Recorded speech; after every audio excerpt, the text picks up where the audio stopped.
Informativo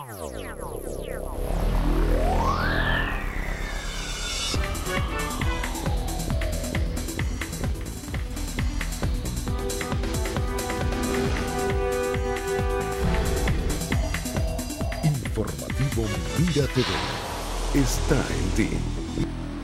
Amigas y amigos, sean todas y todos bienvenidos a la entrevista. Como siempre, un verdadero placer contar con su amable audiencia. Hoy tenemos un invitado de primera línea. Se trata del doctor Eddie Gilberto Rosales, ex fiscal del Ministerio Público, con quien vamos a estar tratando temas de gran interés. Y podríamos mencionar este programa como Guerra de Poderes, porque precisamente eso es lo que vamos a tratar con el doctor Eddie Rosales. Bienvenido, doctor. Gracias, muy amable. Como siempre, un verdadero placer contar con su presencia en este espacio. Para mí también. Hoy hay temas, bueno, de gran interés, pero a mí me gustaría analizar como precisamente ser fiscal emérito del Ministerio Público, conoce por dentro cómo funciona el Ministerio y pues sabe, tiene la sapiencia en cuanto al manejo del estamento legal de nuestro país. Me gustaría que usted nos haga un diagnóstico de la posición de lo que está pasando con la fiscal del Ministerio Público, quien ha hecho unas acciones muy contundentes y muy interesantes en función de los cambios y de ciertas posiciones del gobierno, como por ejemplo en contra de la constituyente, pero que también han sido objeto de unas acciones por parte del gobierno duras, como por ejemplo la de Pedro Carreño, quien asegura que ella está mal de la cabeza. Efectivamente. Por cierto que esa actuación del diputado Pedro Carreño debió ser declarada inadmisible por el Tribunal Supremo de Justicia, porque Pedro Carreño no tiene cualidad para solicitar lo que efectivamente requirió. La fiscal, efectivamente, ha hecho lo que tenía que hacer. La fiscal no se quedó en el aparato, para utilizar términos hípicos.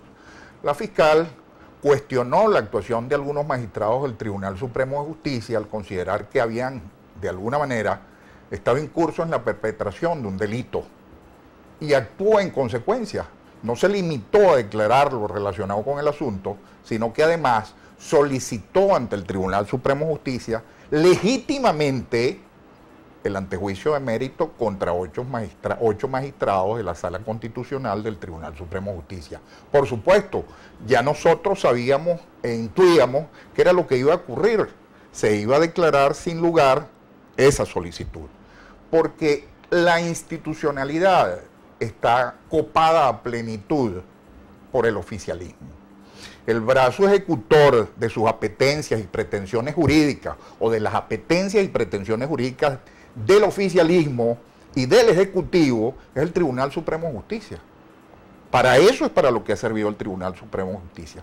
Ninguna actuación que transite, ninguna actuación destinada a rescatar la constitucionalidad o ninguna actuación opositora, que en este caso coinciden las pretensiones de ambos actores, ninguna actuación que transite la vía institucional va a tener éxito, porque la institucionalidad está copada y además de manera aberrante por el oficialismo. Ahora, fíjate que para agotar el tema de la fiscal, ella ha hecho ciertas acciones, si ella sabe, porque ha sido demasiado evidente y todo lo que las reacciones del gobierno ante cualquier actuación de la oposición es simplemente cero, o sea, ahí no hay un chance pero para nada, para nadie. Si la fiscal sabía o intuía que eso iba a ser así, ¿por qué razón? Y me gustaría que me lo argumentes desde la perspectiva jurídica, ¿por qué razón lo ha hecho? ¿Qué gana ella con transitar este camino que, sabiendo ella inclusive desde adentro, porque conoce bien cómo funciona el gobierno desde adentro, cuál iba a ser la reacción? Porque eso permite transitar a posteriori, una vez que hayan sido derrotadas esas posiciones y esas posturas de la Fiscal General de la República en amparo de la constitucionalidad, una vez que hayan sido derrotadas, declaradas sin lugar, etcétera, etcétera, internamente, permite abordar de alguna manera la vía extramuros, extranacional, para hacer algunas denuncias relacionadas, por ejemplo, con hechos violatorios de los derechos humanos. Pero fíjate que seguimos como en la misma, porque de alguna manera que ¿qué acción internacional puede ser vinculante para realmente resolver el problema en Venezuela? Ninguna, ninguna, pero hay que copar esas vías. Hay que copar esas vías porque desde el punto de vista político también trasciende hacia el resto del planeta el hecho de que definitivamente esta forma de gobierno no es democrática, es dictatorial.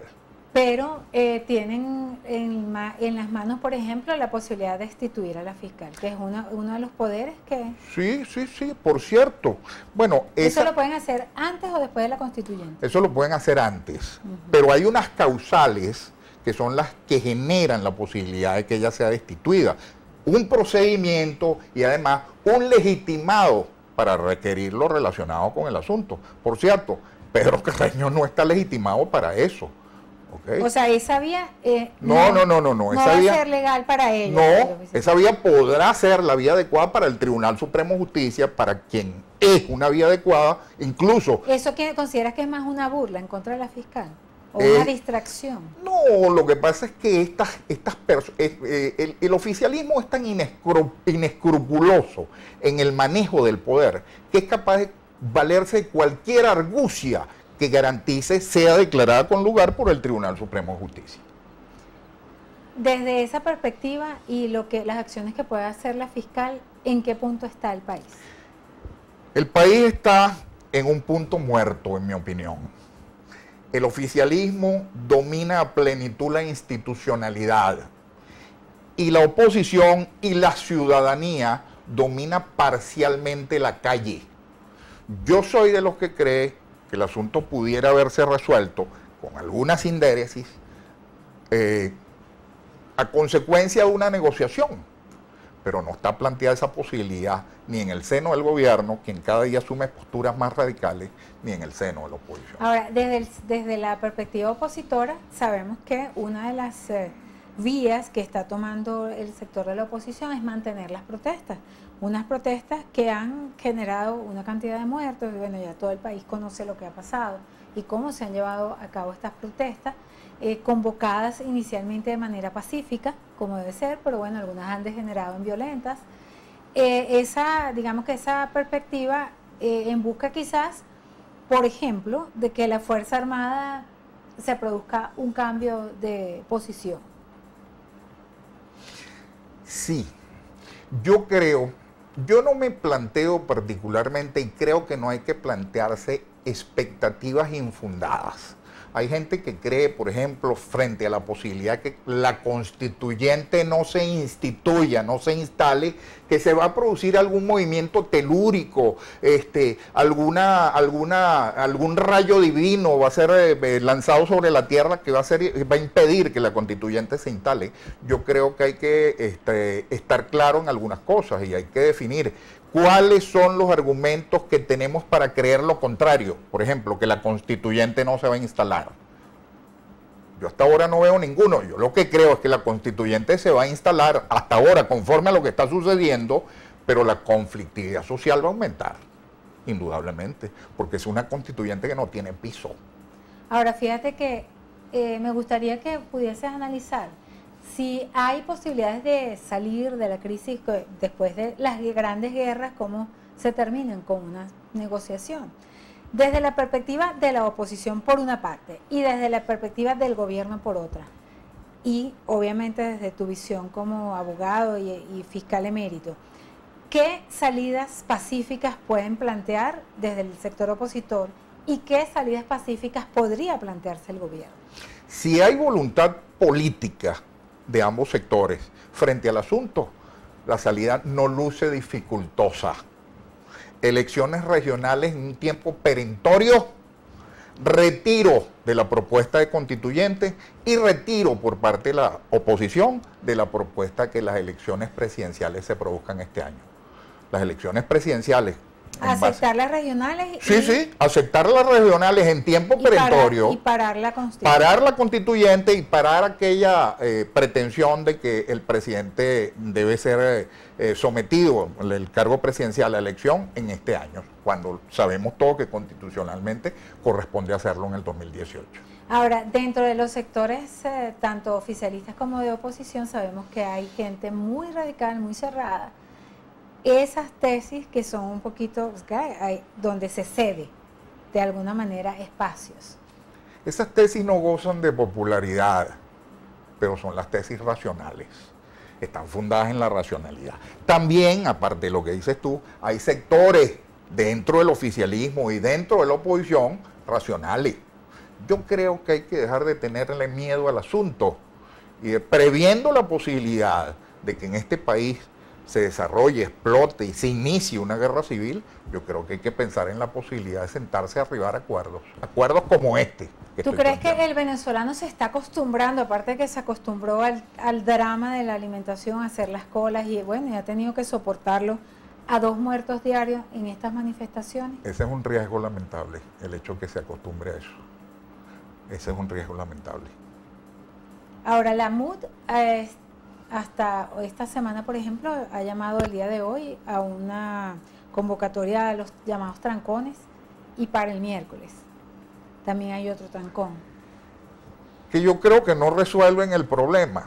Yo no percibo que hayan avances significativos en lo que son las posturas opositoras a raíz de toda esta larga jornada de protesta. Tampoco percibo que haya habido retroceso en las posturas gubernamentales. Por eso digo que el conflicto se encuentra desde un punto de vista en punto muerto.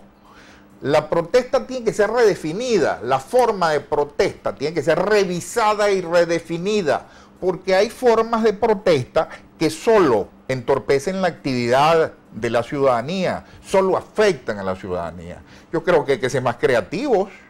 Fíjate tú, por ejemplo, se ha hablado de la posibilidad de que se implemente el 350, el contenido del 350. De hecho, ya llamó la muda a que se iniciara ese proceso. Pero es muy fácil señalar que los ciudadanos en Venezuela debemos de alguna manera estar inmersos en lo que tiene que ver con el cumplimiento de los estatutos en esa norma. El problema no es ese. Nosotros sabemos qué es lo que dice el 350. Lo que queremos es saber cómo se implementa. ¿Cuáles son las acciones en materia de desconocimiento que los ciudadanos tienen que cometer? Eso quiere decir que dentro del sector de la oposición no se le ha hablado claro, no se ha dado instrucciones precisas a la colectividad. Yo creo que en algunos ámbitos no han habido instrucciones precisas y la responsabilidad del liderazgo, que pesa sobre el liderazgo, los obliga a eso. ¿Cómo se implementa en el país el 350? ¿Cuáles son las acciones u omisiones en las que hay que incurrir para desconocer algunas legislaciones, algunas leyes en particular, algunos actos autoritarios, algunos actos irreconocedores de la Constitución? ¿Cuáles son esas acciones? Bueno, fíjate, hay muchas cosas, ¿no? Muchas circunstancias que uno también puede plantearse. Por ejemplo, yo no me quiero imaginar un día aquí en Venezuela donde se esté votando, que el Consejo Nacional Electoral tenga las máquinas de votación en las escuelas y la gente esté yendo a votar, ¿qué va a estar pasando en este país ese día? Claro, o sea, de verdad, claro, dadas las circunstancias que se han presentado, pues, y la historia de cada uno de los muchachos que están protestando, los que han sido presos, los que han sido liberados y les han dejado un régimen de presentación, lo que ha sufrido mucha de la gente que está en Venezuela, y personas, por ejemplo, como Leopoldo López, quien esta semana presuntamente gritó que lo están torturando. Me gustaría tu análisis en la próxima parte de este espacio acerca de todos estos temas, así que sigan con nosotros, ya venimos con más.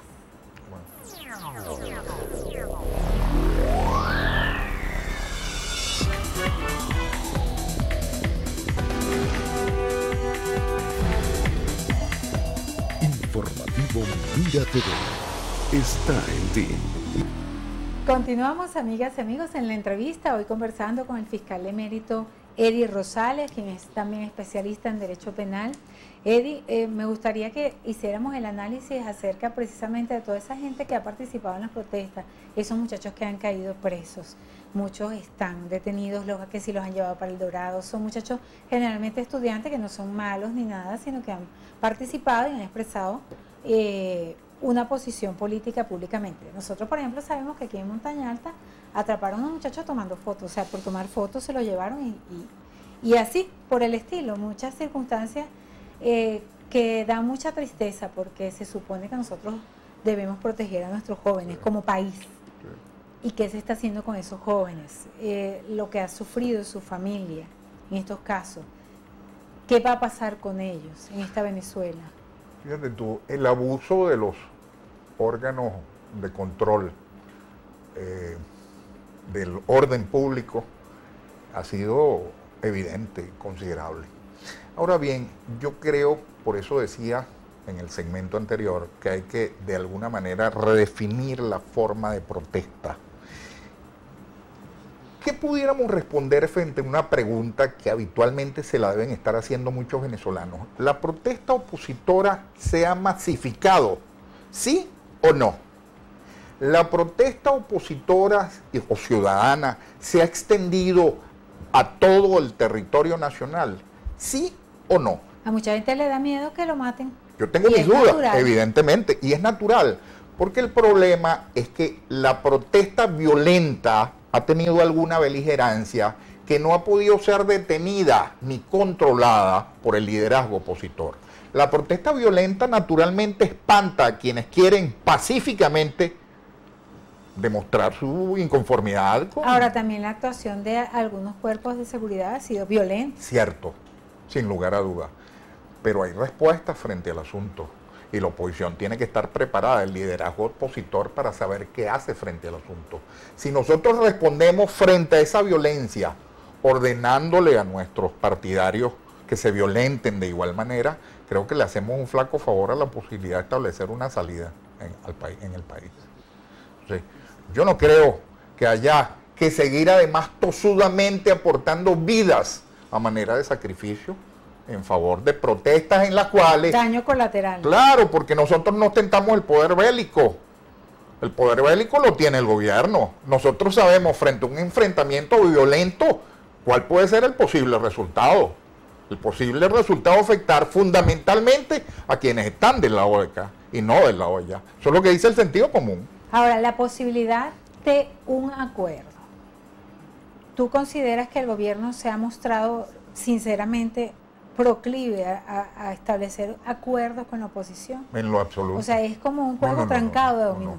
Claro, pero eso tiene que ver también con el hecho de que la oposición no ha alcanzado los espacios que pueden de alguna manera hacerle entender al gobierno que debe sentarse a conversar. ¿Cuál es Cuando tú te sientes absolutamente controlador de la situación, no me imagino que vislumbra la necesidad de negociar. El gobierno sabe que tiene el control institucional y que la calle, pese a que la protesta opositora se ha mantenido coherentemente, fervientemente activa a lo largo de 80 días, la calle desde un punto de vista la sigue dominando el gobierno. ¿Tú crees que la constituyente se va a dar? Sí, no tengo dudas, no tengo razones para pensar lo contrario.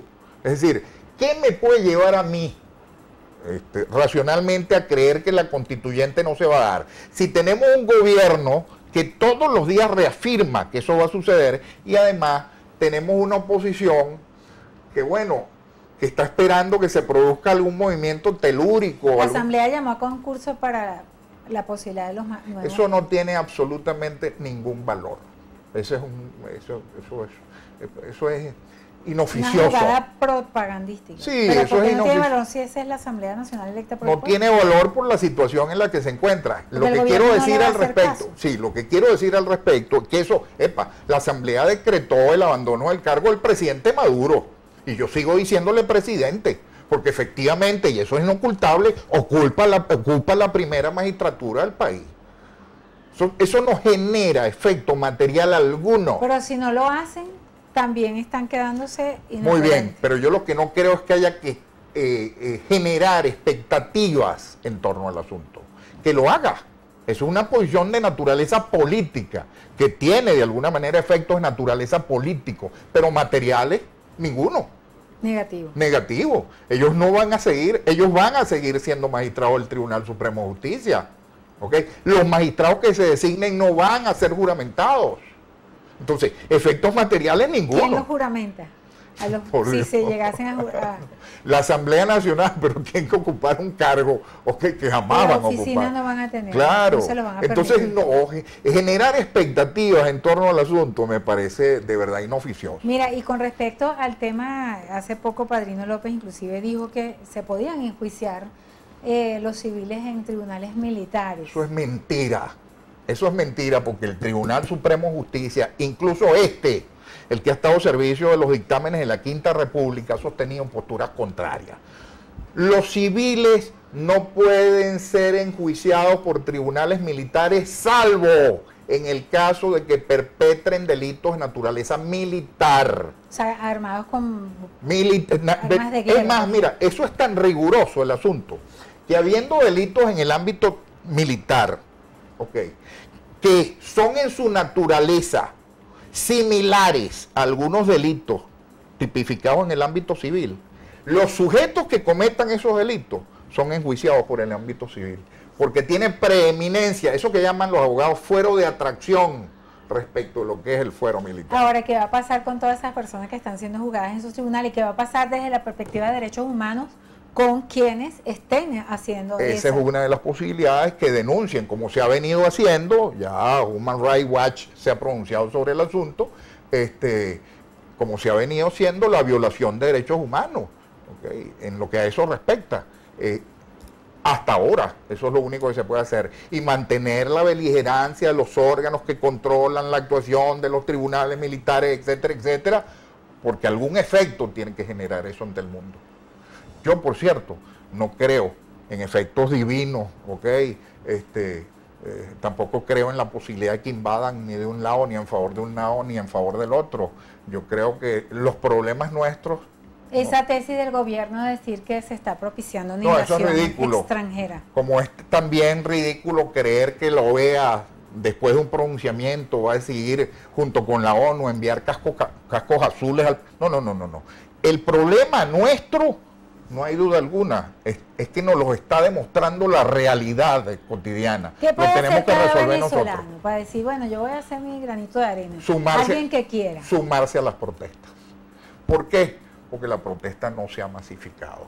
Fíjate tú, hay gente en el interior del país que cree que lo que está sucediendo y lo firma solo está sucediendo en la capital de la República. Porque hay poblaciones del interior del país en el que no se ha producido hasta ahora ni un ápice de rebelión, de beligerancia, de actuaciones de beligerancia frente a las posturas gubernamentales. Entonces, la protesta verdaderamente no se ha masificado, no se ha extendido territorialmente, y eso es una expresión, a mí me duele decirlo, porque yo soy opositor, pero una expresión de debilidad que el gobierno aprovecha. Bueno, ya para finalizar, Eddie, ¿alguna recomendación, algún comentario que nos quisieras ofrecer? Solo ese. Yo creo que la única manera de salir, o por lo menos de equiparar fuerzas que permitan y generen la posibilidad de arribar a acuerdos, es la de que cada ciudadano que se siente inconforme con lo que está sucediendo en el país se sume a la protesta pacífica. Por cierto, que nosotros habíamos cuadrado una entrevista para el Día del Abogado que no se pudo dar. Feliz día, felicidades por el Día del Abogado. Muy amable. Consideramos que eres un digno representante de esa profesión aquí en Venezuela. Gracias. Y a por todos eso. los abogados que no los felicitamos ese día. Gracias por eso. Mañana, por cierto, es el Día del Periodista. Sí, como no, Ay, felicitaciones Dios de antemano, mío, de sí, paso. Mañana estamos nosotros, viendo cómo observamos el ejercicio de esta profesión en Venezuela. Ejercicio Está de tan alto difícil riesgo, incluso para la vida. para la vida, lamentablemente. Bueno, Eddie, un placer como siempre. Ya sabes que esta casa es tuya y espero que vuelva siempre, porque es muy importante estar analizando permanentemente los cambios de lo que está pasando en Venezuela. Gracias por eso. Gracias a ti por estar con nosotros y a ustedes, nuestros queridos y distinguidos televidentes, gracias por permitirnos entrar a sus horas a través de la pantalla de Mira TV. A nombre de nuestras productoras Andrea León y Lourdes Navas, quien tuvo el inmenso placer de conversar con ustedes, Daisy Oropesa, nos despedimos deseándoles una maravillosa tarde. Listo.